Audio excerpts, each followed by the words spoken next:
जंगल में राजा शेरू नाम का एक ताकतवर शेर रहता था। उसकी दहाड़ सुनकर सारे जानवर डर जाते थे। उसी जंगल में मोटू नाम का एक छोटा बंदर भी रहता था। मोटू बहुत मजेदार था, लेकिन बहुत डरपोक भी था। वह हर छोटी आवाज से डर जाता था। एक दिन जंगल में तेज हवा चलने लगी, पेड़ हिलने लगे और अजीब आवाजें आने लगीं। मोटू डरकर पेड़ पर चढ़ गया और चिल्लाने लगा, बचाओ, जंगल में भूत आ गया। सभी जानवर डर गए और इधर उधर भागने लगे।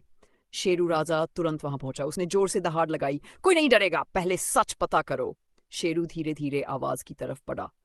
थोड़ी देर बाद उसने देखा कि हवा की वजह से सूखा पेड़ हिल रहा था। शेरू हंसते हुए बोला, यह कोई भूत नहीं, सिर्फ हवा है। मोटू शर्मिंदा हो गया। उसने कहा, मुझे बिना सच जाने डर नहीं ना चाहिए था। शेरू ने प्यार से कहा, डरना गलत नहीं है, लेकिन डर पर जीत पाना सबसे बड़ी बहादुरी है। उस दिन के बाद मोटू पहले से ज्यादा बहादुर बन गया। सीख, बिना सच जाने डरना नहीं चाहिए। हिम्मत।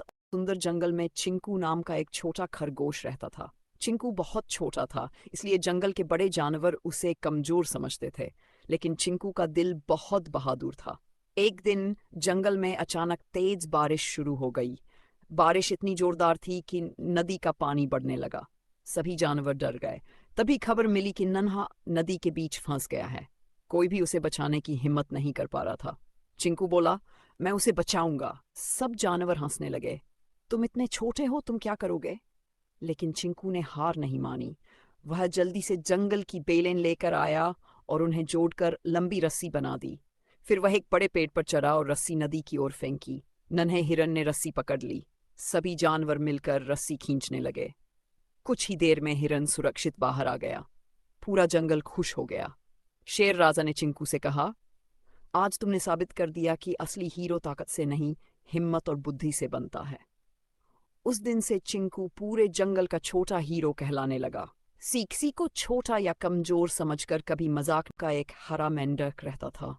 टिंकू बाकी मेंढकों से अलग था। वह इंसानों की तरह बात कर सकता था, लेकिन वह अपनी ये शक्ति किसी को नहीं बताता था। उसे डर था कि लोग उससे डर जाएंगे। एक दिन गांव में बहुत बड़ी परेशानी आ गई। काले बादल छा गए और तेज बारिश शुरू हो गई। तालाब का पानी बढ़ने लगा। गांव वालों को पता नहीं था कि नदी का बांध टूटने वाला है। टिंकू यह सब सुन चुका था। वह जल्दी जल्दी गांव की ओर भागा। गांव पहुंचकर वह जोर से चिल्लाया, सब लोग जल्दी ऊंची जगह पर चले जाओ, बांध टूटने वाला है। पहले तो लोग डर गए, क्योंकि उन्होंने पहली बार किसी मेंढक को बोलते देखा था। लेकिन तभी जोर की आवाज आई, धड़ाम, और नदी का बांध टूट गया। गांव वाले तुरंत सुरक्षित जगह पर भाग गए। कुछ देर बाद सबको समझ आया कि टिंकू ने उनकी जान बचाई है। गांव के मुखिया ने कहा, आज से टिंकू हमारा हीरो है। उस दिन के बाद टिंकू पूरे गांव का सबसे प्यारा दोस्त बन गया।